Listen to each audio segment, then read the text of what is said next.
Alhamdulillah, salatu wassalamu ala rasulillah, la hawla wa la quwwata illa billah. Pertanyaan, ketika kita masuk masjid setelah azan maghrib ingin sholat sunnah, sebaiknya sholat sunnah apa? Qobliyah maghrib atau tahiyatul masjid? Tahiyatul masjid itu bagi orang yang mau langsung duduk di masjid, kan gitu.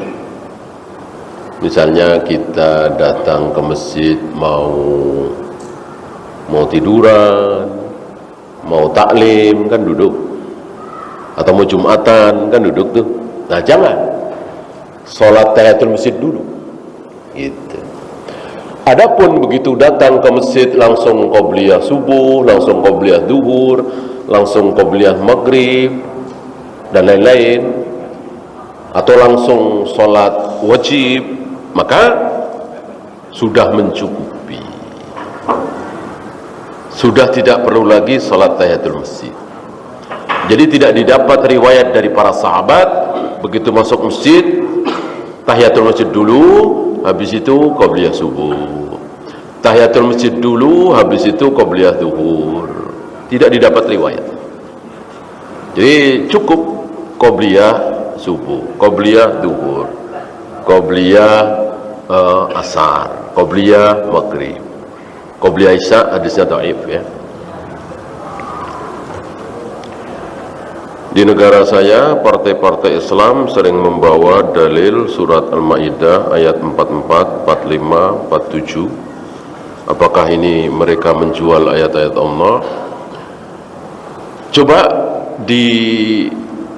difahami dengan benar Al-Maidah 44, 45, 47. Kan di akhir ayat kan, wa man lam yakum bima anzalallahu fa ulaika humul kafirun. Wa man lam yakum bima anzalallahu fa ulaika humudz zalimun. Wa man lam yakum bima anzalallahu fa ulaika humul fasiqun. Barang siapa yang tidak berhukum kepada hukum Allah, maka dia kafir, dia fasik, dia zalim. Nah, mereka memahami hukum Allah itu sekedar potong tangan, cambuk, rejam, ya. Menggema suara azan kemana-mana, ini bukan hukum Allah. Masjid di mana-mana kita bisa sholat dengan mudahnya, berjamaah sholat Jumat, apakah ini bukan hukum Allah? Ya. Negara memberikan fasilitas untuk pergi umroh, pergi haji, apakah ini bukan bagian dari hukum Allah? Cambuk, rejam, potong tangan, itu far'un min furu'is syariah, bagian dari syariat ini. Artinya ketika di satu negeri tidak ada cambuk, tidak ada potong tangan, tidak ada rejam seperti negeri kita ini, maka negeri kita ini langsung kita vonis negeri kafir? Tidak. Tidak. Negeri kita ini bukan negeri kafir. Mesir bukan negeri kafir, Saudi bukan negeri kafir, Malaysia bukan negeri kafir. Kenapa? Karena suara azan di mana-mana. Antum masih ingat menjelang subuh ketika Nabi mau menyerang satu negeri, ditunggu dulu. Terdengar azan subuh apa tidak? Kalau tidak terdengar, serang, berarti ini negeri kafir. Kalau terdengar azan subuh, tahan, jangan diserang. Ini negeri muslim. Kalau terdengar azan, berarti menggemanya suara azan di mana-mana itu sebuah bukti, sebuah ciri bahwa itu negara Islam. Sekarang kita lihat, adakah di Jepang, di Tokyo, di Jerman, di Prancis, di Amerika terdengar suara azan kemana-mana? Enggak. Yang terdengar suara azan kemana-mana itu Malaysia, Indonesia, Brunei, Mesir, Yaman, Saudi. Ya. Adapun menerapkan potong tangan atau tidak, cambuk atau tidak, itu sebuah kesempurnaan. Sama dengan seorang muslim. Muslim sempurna itu dia sholat, dia puasa, dia zakat, dia haji, dia jauh dari khamar, zina, judi. Ini ada seorang muslim, dia sholat, puasa, zakat, tapi nggak haji, padahal uangnya banyak. Apa kita langsung katakan dia kafir? Dia sholat, puasa, zakat, haji, tapi kadang suka minum khamar. Apakah kita langsung vonis dia kafir? Tidak. Muslim itu ada yang sempurna, ada yang kurang, ada yang kurang. Begitu pula negara Islam.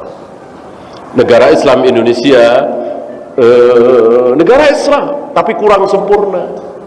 Karena tidak ada rejam, tidak ada potong tangan, tidak ada cambuk. Ya, berbeda dengan Saudi misalnya. Ya. Nah, sebagian orang hizbiyin, harokiyin beranggapan pokoknya kalau tidak ada rejam, tidak ada potong tangan, berarti negara kafir. Salah. Sekarang gini dah, seandainya di Jepang karena pencurian marak sekali, pemerkosaan marak sekali, maka diterapkan potong tangan yang mencuri misalnya, ada rejam misalnya, ya kan? Yang bunuh dikisos, balas bunuh. Apakah dengan demikian Jepang jadi negara Islam? Suara azan nggak ada, masjid nggak ada, tauhid nggak ada.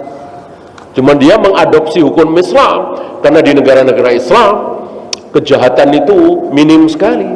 Gara-gara ada cambuk, ada potong tangan, ada rejam, ada kisos. Tentu tidak. Menurut hadis sahih riwayat Muslim, Abu Daud dan Ahmad dilarang makan minum dengan berdiri. Tetapi menurut Tirmidzi, Ibnu Majah boleh makan minum sambil berdiri.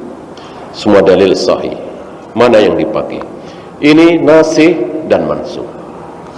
Nasih dan mansukh. Ada yang dihapus, ada yang menghapus. Ya. Ibnu Hazm terbalik dalam hal ini. Beliau mengatakan yang membolehkan terhapus, yang melarang menghapus. Terbalik. Yang benar, yang melarang terhapus, yang membolehkan menghapus. Mana dalil? Rasul sudah wafat, Abu Bakar sudah wafat, Umar sudah wafat, Utsman sudah wafat.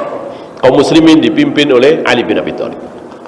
Ali bin Abi Thalib sengaja waktu itu sedang duduk-duduk bersama pasukan, entah berapa ribu pasukan di hadapan beliau.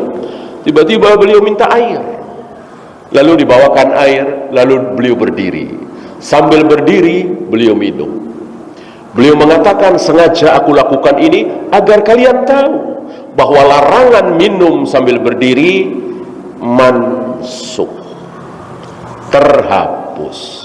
Dan apa yang dilakukan oleh Ali bin Abi Thalib ini kan ada di Bukhari ya, dijelaskan dengan panjang lebar oleh Al-Imam Ibnu Hajar dalam Fathul Bari.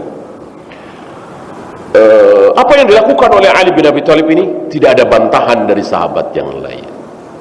Artinya para sahabat sepakat dengan apa yang dilakukan Ali bin Abi Thalib, bahwa larangan minum sambil berdiri mansukh. Ya. Mansukh itu kan sahih, cuma dimansukh. Mana yang lebih baik, berkumpul dengan kelompok besar muslim tapi banyak pelaku bid'ahnya, atau kelompok kecil muslim tapi insyaallah 100% sunnah? Jangan bilang 100% ya. Kalau 100% itu berarti nggak punya subhat sedikit pun, nggak punya kesalahan sedikit pun, ya nggak mungkin. Nggak mungkin ada negeri, nggak mungkin ada kota, nggak mungkin ada seorang ulama yang 100% sunnah. Pasti ada kesalahannya ya. Jawabannya insyaallah walaupun sedikit kecil nggak masalah, yang penting aman dari syubhat. Jika iblis tidak kena syubhat syirik, kenapa masih tetap kekal di neraka? Tidak taat kepada Allah di depan Allah. Syirik apa yang kurang dari itu? Ya. Kalau bermaksiat kepada Allah itu karena lewat si A, si B, si C, mending ini Allah perintahkan iblis untuk sujud kepada Adam, iblis langsung menolak, membantah. Ya, ini syirik apa lagi? Ini sudah sedahsyat-dahsyatnya. Dan tidak ada yang berbuat syirik hari ini di muka bumi kecuali itu atas perintah dan ajakan iblis. Ya gimana nggak kekal di neraka? Kelakuannya seperti itu. Ya. Walaupun dia yakin betul Allah satu-satunya yang berhak disembah, tapi dia sendiri yang membatalkan keyakinannya. Perbuatannya membatalkan keyakinannya. Jadi keyakinannya tidak berfaedah sama sekali. Ya, itu saja. Subhanakallahumma bihamdika asyhadu an la ilaha illa anta astaghfiruka wa atubu ilaik. Assalamualaikum.